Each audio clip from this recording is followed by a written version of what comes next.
नमस्कार साथियों, स्वागत है आप सभी का हमारे चैनल जीएस आज़ाद हिंद पर। कैसे आप सभी लोग? उम्मीद है कि सभी लोग स्वस्थ होंगे, ठीक होंगे। दोस्तों, आज साइंस एंड टेक यानी भौतिक फिजिक्स की क्लास पार्ट 2 लेके आए हैं, जो बहुत ही सारे एग्जाम के लिए बहुत ही यूज़फुल क्लास रहने वाली है। तो आपसे निवेदन है, कृपा करके प्लीज़ पूरी वीडियो को ज़रूर वॉच करें। तो चलिए दोस्तों, शुरू करते हैं। आज का पहला प्रश्न है, मानव आँख की रेटिना पर कैसा प्रतिबिंब बनता है? तो इसका करेक्ट आंसर है वास्तविक तथा उल्टा। ठीक है।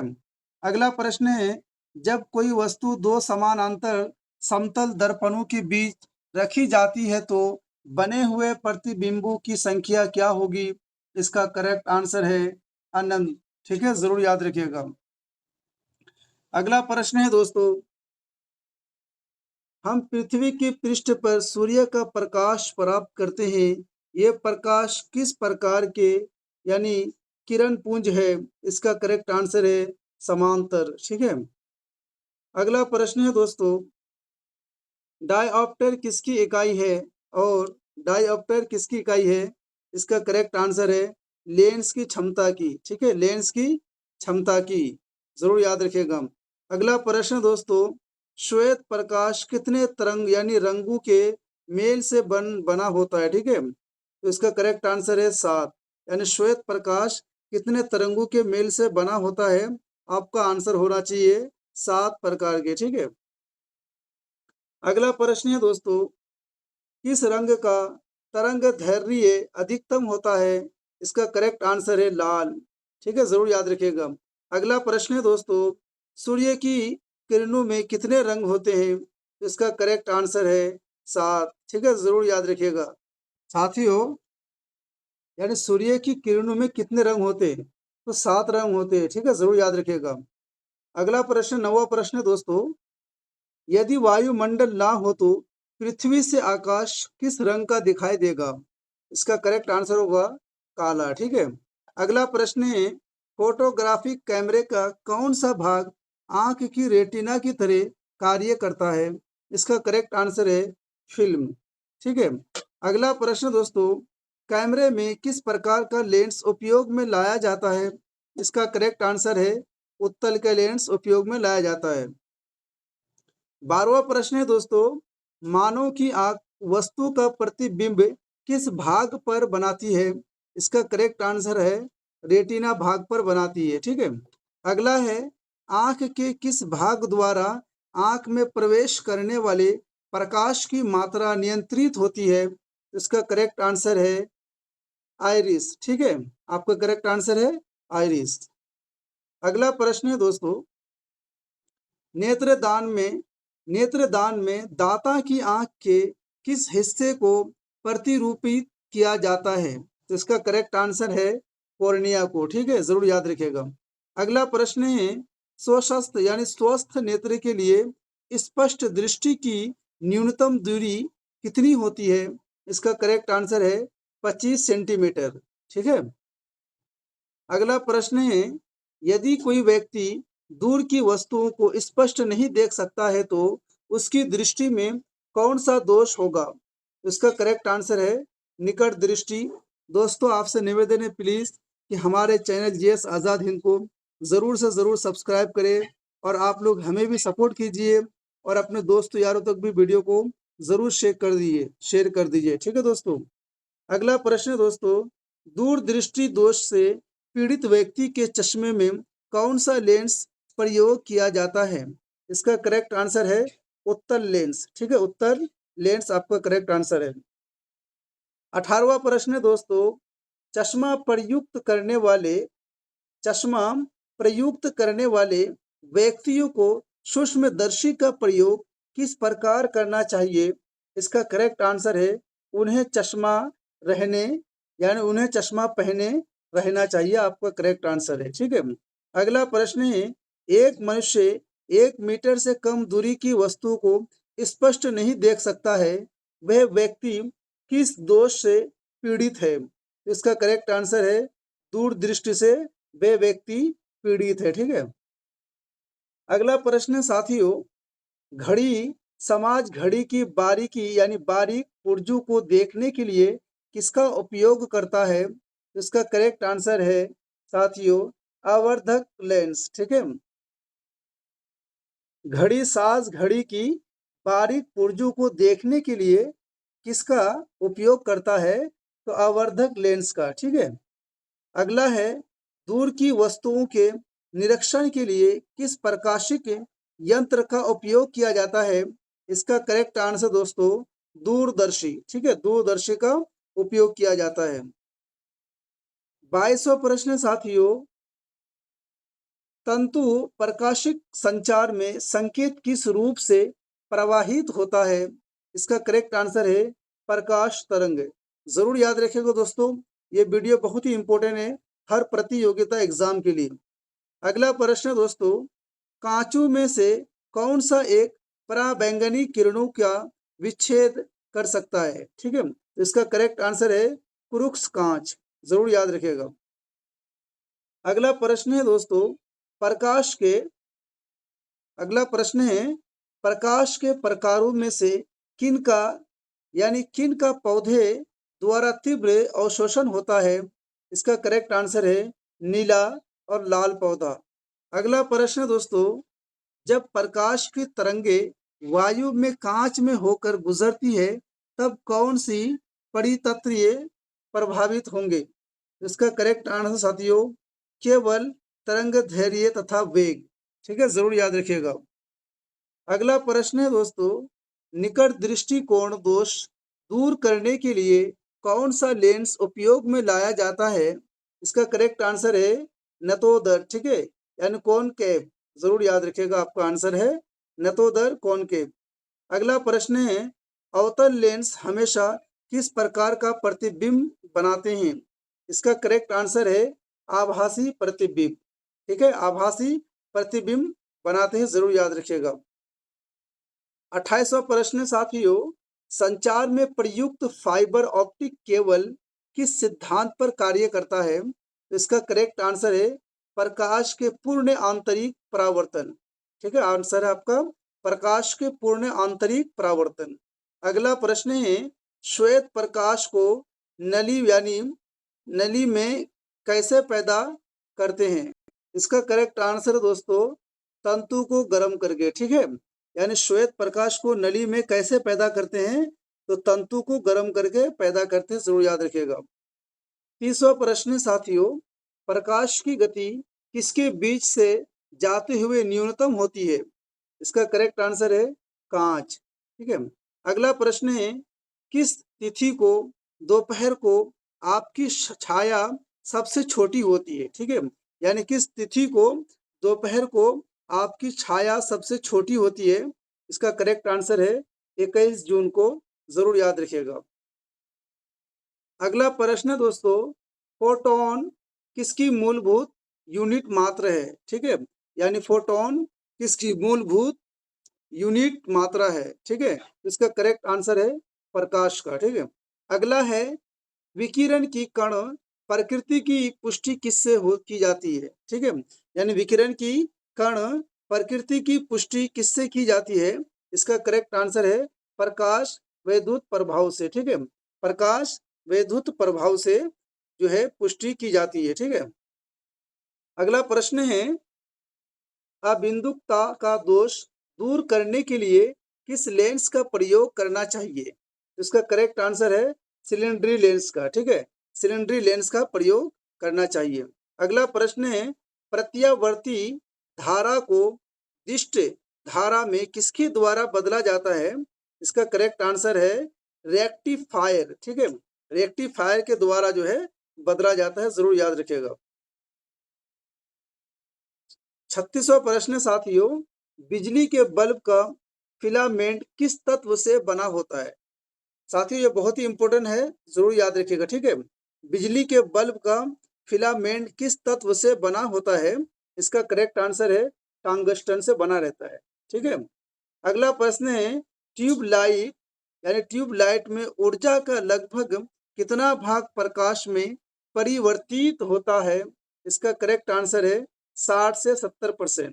ठीक है, 60 से 70%, जरूर याद रखिएगा, यह भी बहुत ही इंपॉर्टेंट है। ठीक है, 38वां प्रश्न है दोस्तों, त्वरित चालक का आविष्कार किसने किया है? इसका करेक्ट आंसर है बेंजामिन फ्रैंकलिन ने। ठीक है, यानी त्वरित चालक का आविष्कार किसने किया है?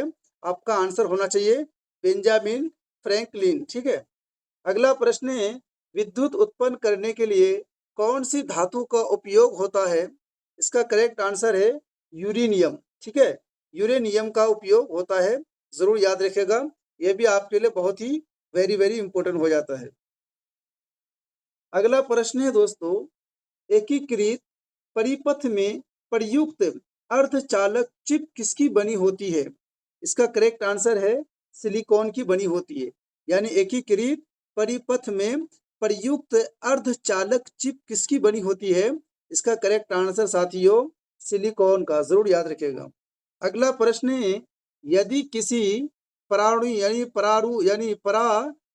पदार्थ का विद्युत प्रतिरोध गिरकर शून्य हो जाता है तो उस पदार्थ को क्या कहते हैं? इसका करेक्ट आंसर है अर्धचालक कहते हैं। ठीक है, अगला प्रश्न है दोस्तों, स्थिर विद्युत अवक्षेपी यानी स्थिर विद्युत अवक्षेपित्र का प्रयोग किसे नियंत्रित करने के लिए किया जाता है? इसका करेक्ट आंसर है वायु प्रदूषण को नियंत्रित करने के लिए किया जाता है। ठीक है, अगला प्रश्न है, लौह चुंबकीय पदार्थों की यानी पदार्थों के भीतर परमाणु के असंख्य अति सूक्ष्म संरचनाओं को क्या कहा जाता है? तो साथियों इसका करेक्ट आंसर है डोमेन।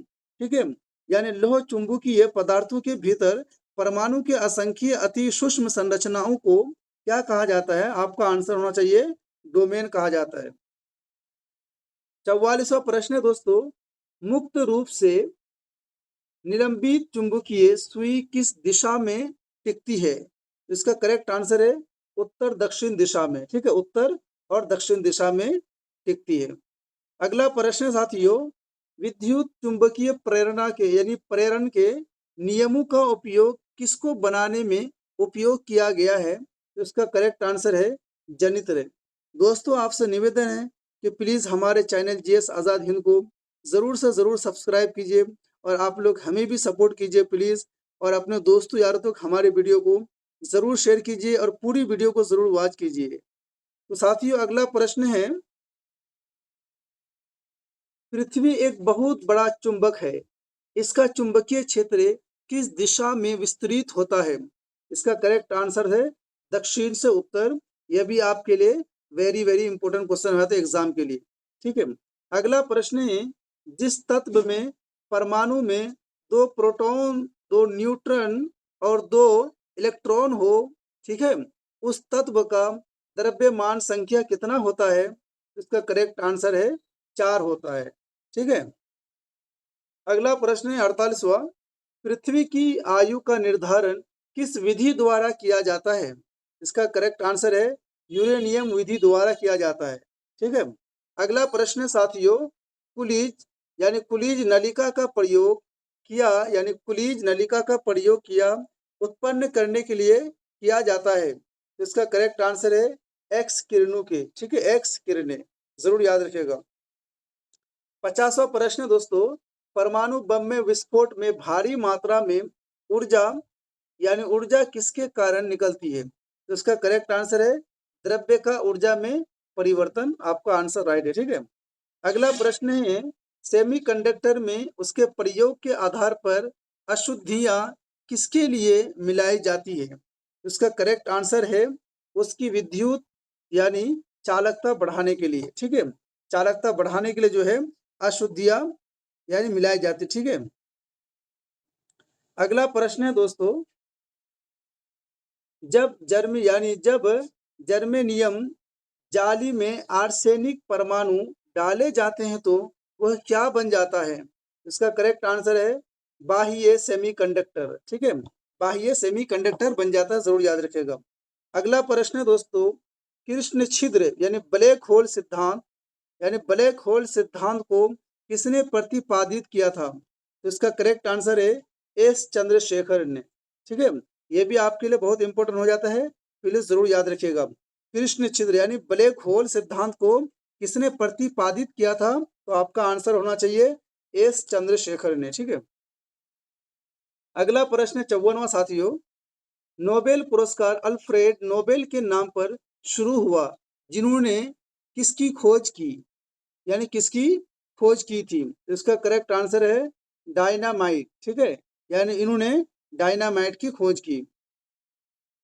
अगला प्रश्न है दोस्तों, इस सदी की शुरुआत में हवाई जहाज का आविष्कार किसने की थी?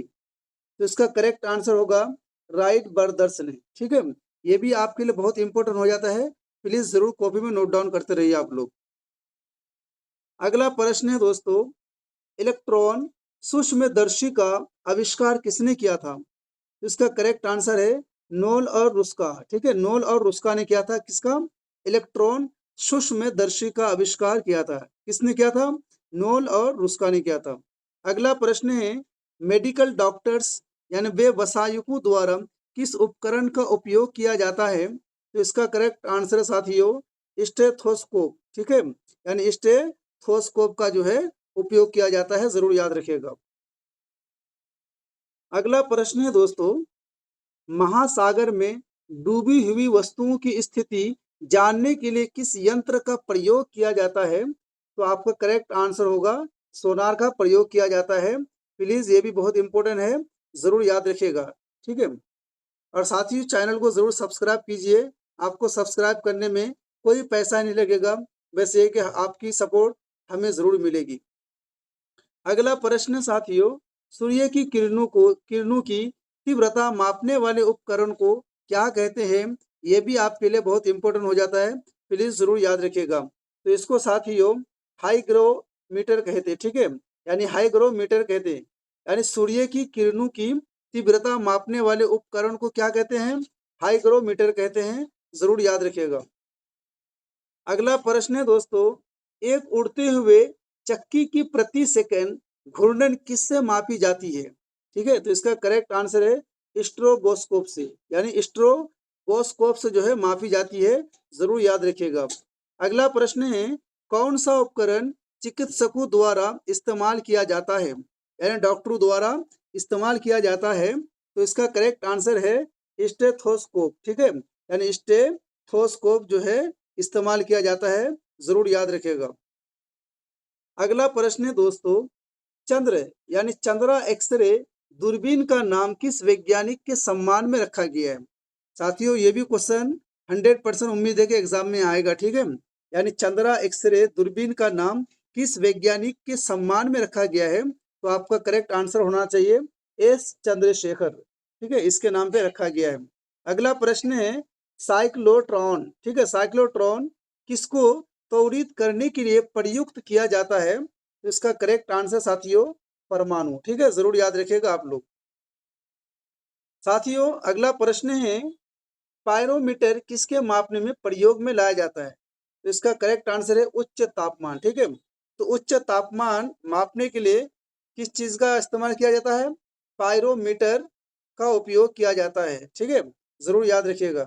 दोस्तों आज की क्लास का हमारा लास्ट प्रश्न है, और आपसे प्लीज निवेदन है कि हमारे चैनल को जरूर सब्सक्राइब कीजिए और आप लोग हमें भी सपोर्ट कीजिए, क्योंकि देखिए हम आपसे कोई पैसे नहीं मांगते हैं, फ्री में पढ़ाते हैं, और उम्मीद है कि आप लोग की सपोर्ट रहेगी तो हम फेस टू फेस भी आप लोगों को फ्री में पढ़ाएंगे। तो साथियों जरूर शेयर, लाइक एंड सब्सक्राइब जरूर कीजिएगा। ठीक है, अगला प्रश्न साथियों और हमारा लास्ट प्रश्न है, इलेक्ट्रॉनिक कंप्यूटर का आविष्कार किसने किया? इलेक्ट्रॉनिक कंप्यूटर का आविष्कार किसने किया था? तो इसका करेक्ट आंसर साथियों एकर्ट एवं मोस्टली ने किया था। ठीक है, जरूर याद रखिएगा। तो ठीक है दोस्तों, जब तक के लिए पढ़ते रहिए, मेहनत करते रहिए, संघर्ष एक दिन जरूर आपको कामयाबी दिलाएगा। जब तक के लिए फिर मिलते हैं नेक्स्ट वीडियो में। अगर हमारी क्लास आपको अच्छी लगी दोस्तों तो सब्सक्राइब, लाइक एंड शेयर जरूर कीजिए, और अगर आपको हमारी क्लास का पीडीएफ चाहिए तो वीडियो के डिस्क्रिप्शन में टेलीग्राम लिंक दिया हुआ है, आप वहां जाकर फ्री में भी या पीडीएफ जो है प्राप्त कर सकते हैं। ठीक है दोस्तों, बहुत बहुत धन्यवाद।